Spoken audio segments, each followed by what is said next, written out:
Shalom saudara-saudara yang Tuhan Yesus kasihi dan yang mengasihi Tuhan Yesus. Ibadah minggu kita pada saat ini, bacaan firman Tuhan yang melayani kita dalam 1 Korintus 11 ayat 17 sampai dengan 23.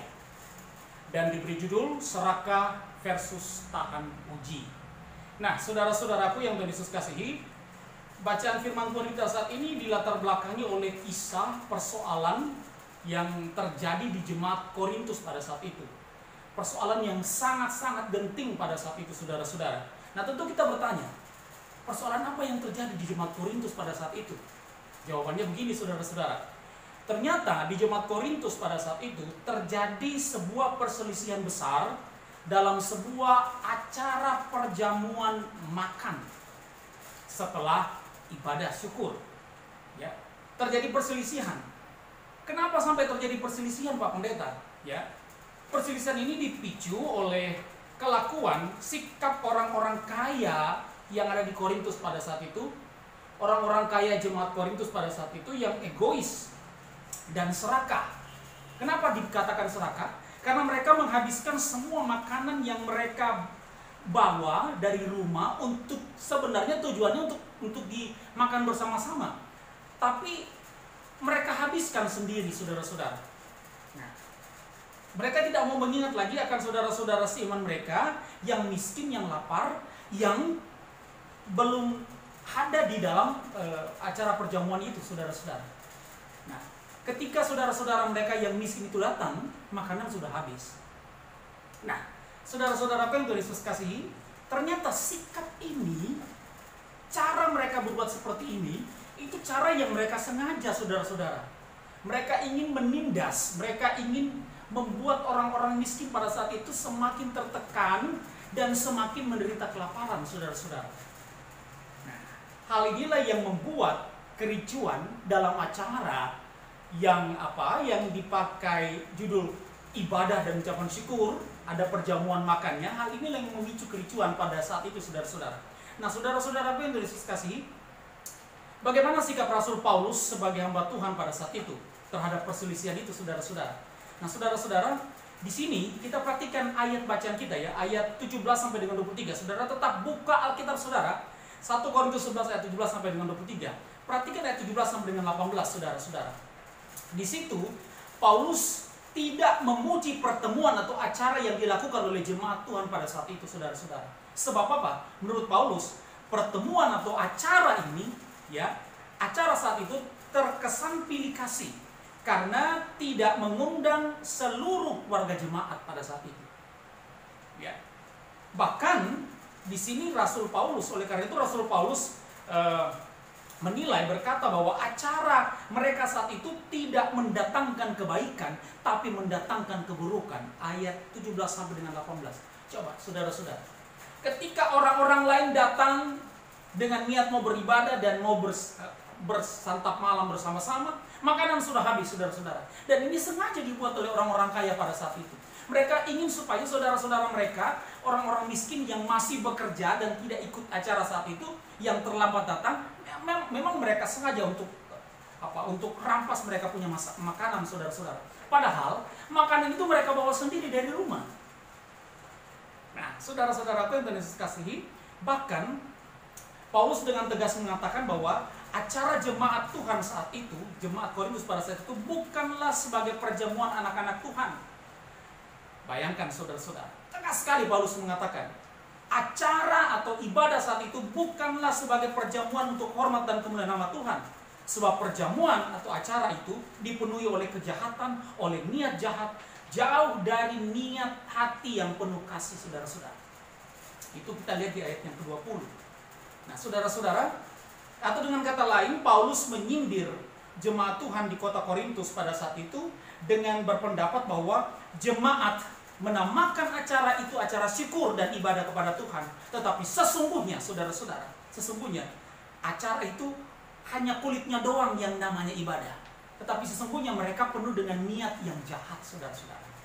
Nah, saudara-saudaraku, dan dari persoalan dan perselisihan ini ya, bisa diambil suatu gambaran yang jelas bahwa mana jemaat yang tulus hati dalam berjemaat dan mana jemaat yang tahan uji. Ya.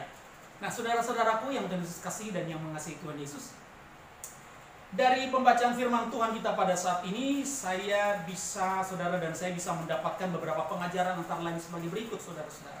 Ya. Kita bisa melihat beberapa pengajaran antara lain sebagai berikut. Saudara-saudara, pengajaran yang pertama begini.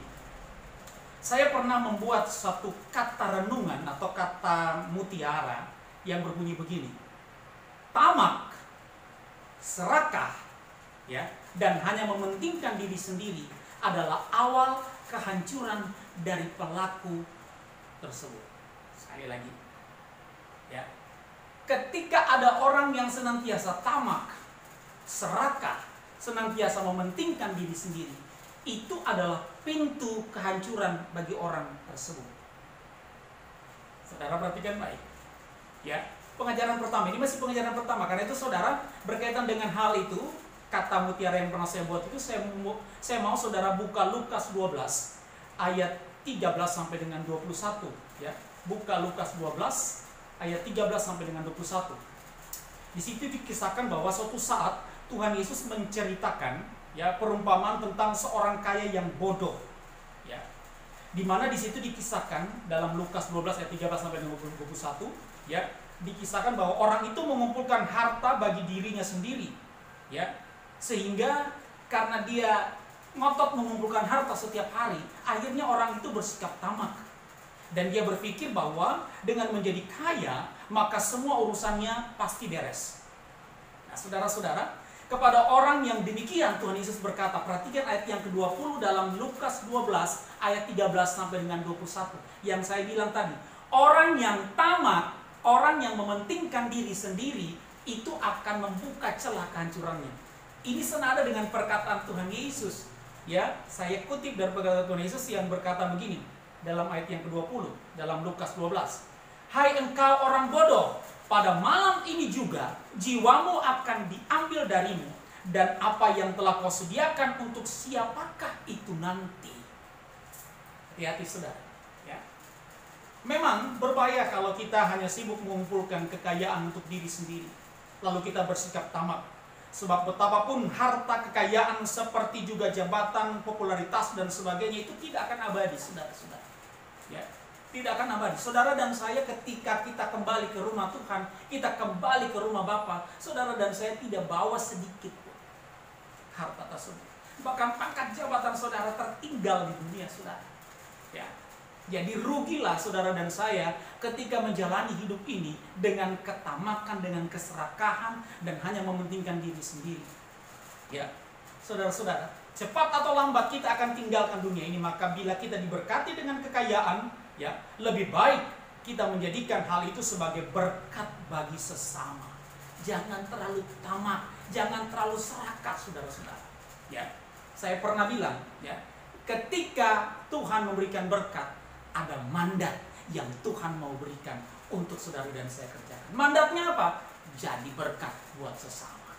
Saudara-saudara yang Tuhan Yesus kasihi, ya, banyak pengusaha sukses di dunia ini, ya, telah menunjukkan kedermawanan mereka, menyisihkan sejumlah besar kekayaan mereka, ya, untuk membantu memperkaya saudara-saudara mereka yang hidup di bawah standar saudara-saudara. Ya, kita ambil contoh, sebut saja misalnya Henry Ford, ya, dia pengusaha otomotif, ya.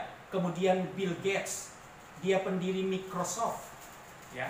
Larry Page dan juga Sergey Brin, dia pemilik Google, ya. Mereka orang kaya, tapi mereka tidak mengumpulkan kekayaan hanya untuk mereka sendiri, tetapi mau berbagi dengan sesama yang membutuhkan, saudara-saudara. Ya.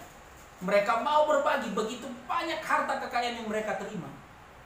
Begitu semangat mereka saling berbagi, saudara-saudara. Ya.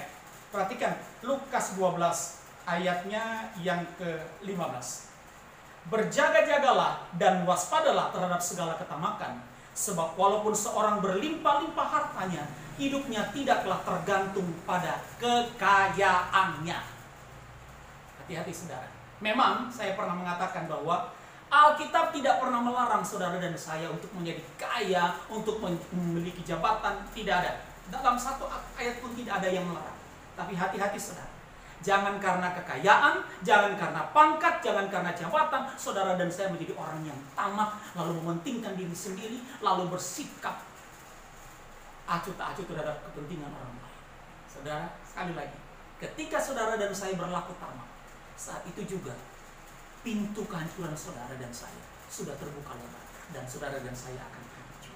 Ya, ingat, hai engkau orang bodoh, pada malam ini juga jiwamu akan diambil darimu. Dan apa yang telah kau sediakan untuk siapakah itu nanti? Ini kata firman Tuhan kepada orang tamak. Karena itu waspadalah terhadap sikap tamak ini, saudara-saudara. Saudara-saudaraku, pengajaran yang pertama. Selanjutnya kita masuk dalam pengajaran yang kedua. Selanjutnya pengajaran yang kedua, saudara-saudara. Ya, pengajaran kedua. Pengajaran kedua ini saya mau saudara buka Yakobus pasal 3. Yakobus pasal 3 ayat 16. Buka, ya. Dan kita baca begini. Firman Tuhan berkata begini. Sebab di mana ada iri hati dan mementingkan diri sendiri, di situ ada kekacauan dan segala macam perbuatan jahat. Di mana ada iri hati dan mementingkan diri sendiri, garis bawahi, dan mementingkan diri sendiri, di situ pasti ada kekacauan dan segala macam perbuatan jahat. Artinya begini, saudara-saudara, salah satu buah dari sikap serakah atau sikap tamak adalah sikap mementingkan diri sendiri. Artinya, kalau ada orang yang serakah, kalau ada orang yang senantiasa diperhamba oleh sifat tamak, maka biasanya orang tersebut hidup dengan hanya mementingkan diri sendiri. Setuju ya? Buah dari ketamakan, ya, atau turunan daripada ketamakan, maka orang itu akan dibiasakan hidup dengan hanya mementingkan dirinya sendiri. Orang itu tidak mau pusing dengan keberadaan orang lain. Orang itu tidak mau pusing dengan kepentingan orang lain, ya. Yang ada di dalam pikiran orang tersebut adalah hanya kepentingan pribadinya, sehingga orang itu tega melakukan apa saja untuk mewujudkan kepentingannya. Seperti, ya, dia tega menyakiti hati dan perasaan orang lain. Dia tega membuat orang lain menderita lahir dan batin. Hanya untuk apa? Kepuasan dirinya sendiri. Itu adalah buah dari ketamakan. Ketika saudara dan saya berlaku serakah, berlaku tamak, otomatis saudara dan saya pasti hidup mementingkan diri sendiri. Dan ketika saudara dan saya mementingkan diri sendiri, maka saudara dan saya tidak akan segan-segan untuk menyakiti hati orang lain, menyakiti hati dan perasaan orang lain hanya untuk kepentingan saudara dan saya, ya. Hanya untuk kepuasan diri kita, saudara-saudara.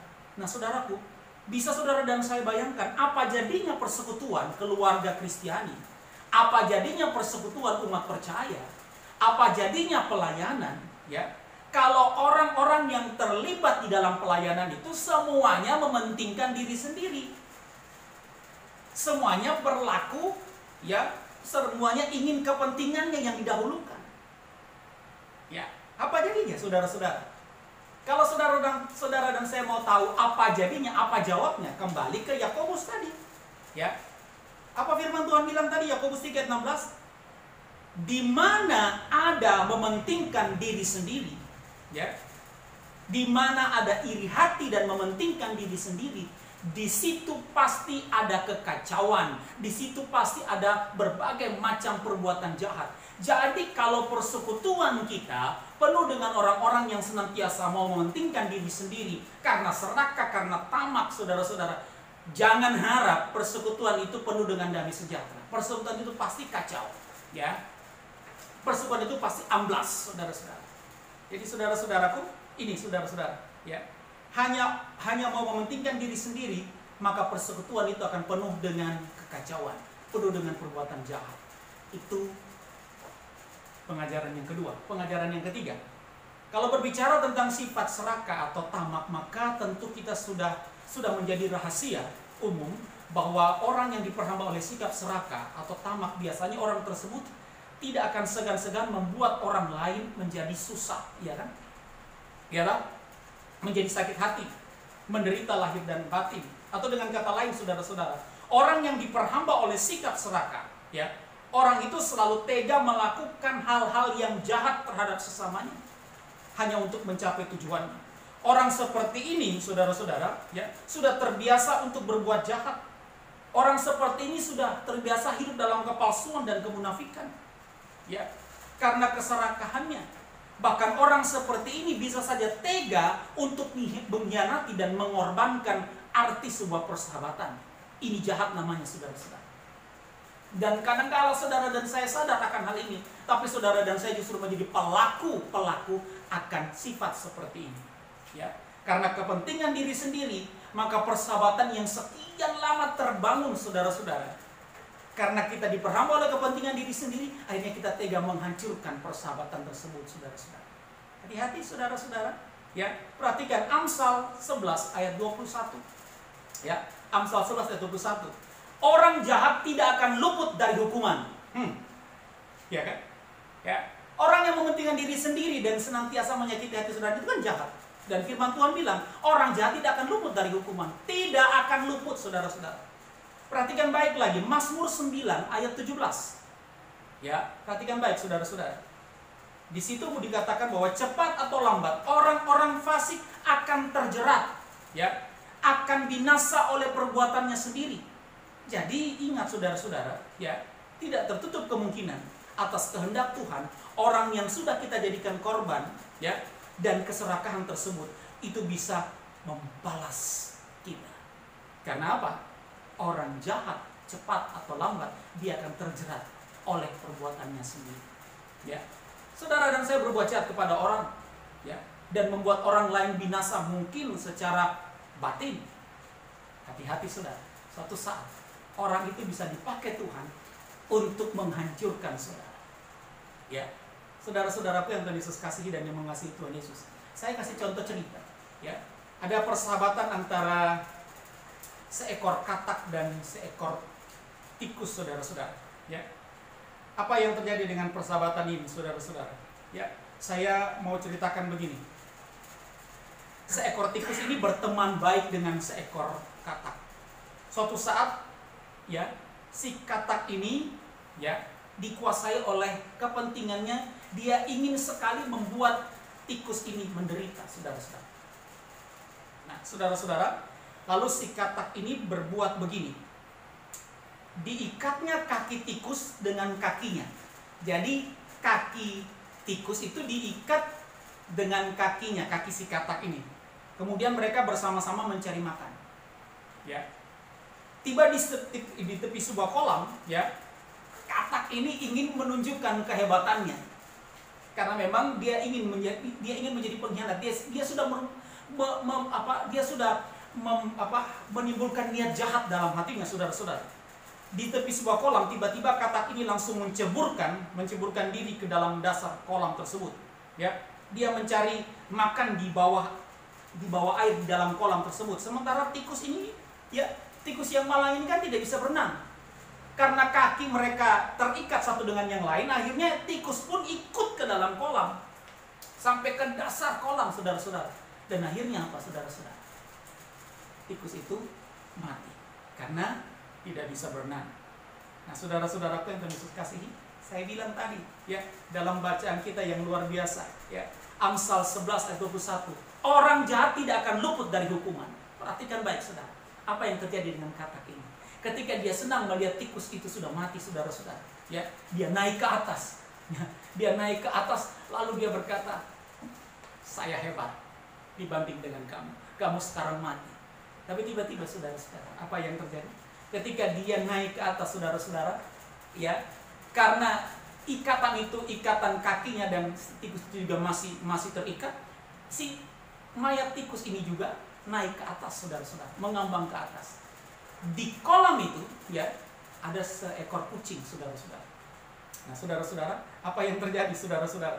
Ketika kucing ini melihat bangkai tikus itu, ya, kemudian tikus ini kucing ini menyambar bangkai tikus tersebut, ya, lalu menyantap bangkai tikus itu, ya. Ingat, saudara-saudara, apa yang terjadi dengan katak ini? Katak ini meronta-ronta, tidak bisa melepaskan ikatan, dan akhirnya katak pun ikut tersantap oleh kucing tersebut. Saudara-saudara, yang jahat, yang serakah, yang senantiasa mementingkan diri sendiri, suatu saat tidak akan pernah luput dari hukuman Tuhan. Ya, apalagi kalau menjahati nilai persahabatan. Pengajaran yang kedua dan ketiga.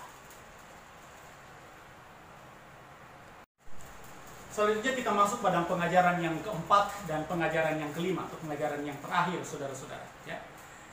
Yang pengajaran keempat begini: agar saudara dan saya selalu tahan uji dari sifat atau nafsu serakah, maka salah satu caranya supaya saudara dan saya tidak terjebak menjadi orang yang serakah, orang yang mementingkan diri sendiri, salah satu caranya adalah hiduplah dalam kejujuran, atau minta Roh Kudus Tuhan membimbing saudara untuk hidup dalam kejujuran, untuk melawan kecurangan.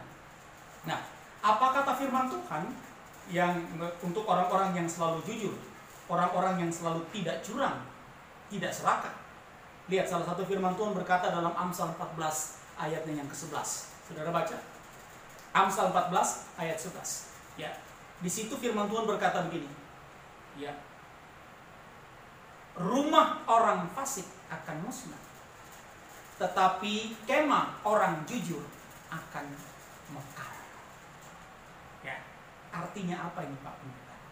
Artinya begini: kekayaan orang yang hidup dengan kejujuran tidak akan lenyap. Sedangkan kekayaan orang yang hidup dengan ketidakjujuran itu akan lenyap.